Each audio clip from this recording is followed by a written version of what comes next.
പരിശുദ്ധ ഇസ്ലാമിക ചരിത്രത്തിലെ രണ്ടാമത്തെ പോരാട്ടമാണ് ഉഹുദ് യുദ്ധം.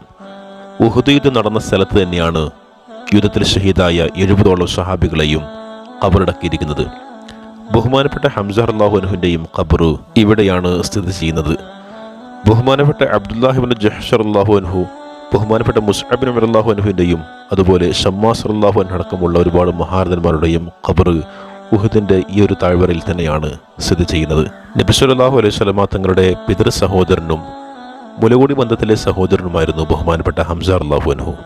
നബിതങ്ങൾക്ക് ഏറെ പ്രിയപ്പെട്ടവരായിരുന്നു. നബി സല്ലല്ലാഹു അലൈഹി വസല്ലമ തങ്ങൾ ജനിക്കുന്നതിൻ്റെ 2 വർഷം മുമ്പാണ് ബഹുമാനപ്പെട്ട ഹംസ റളിയല്ലാഹു അൻഹു ജനിക്കുന്നത്. നുബുവത്തിൻ്റെ 2ാം വർഷം ബഹുമാനപ്പെട്ട ഹംസ റളിയല്ലാഹു അൻഹു ഇസ്ലാം ആശ്രയിച്ചതോടെ ഇസ്ലാമിന് വലിയ ശക്തി പകരുകയായിരുന്നു.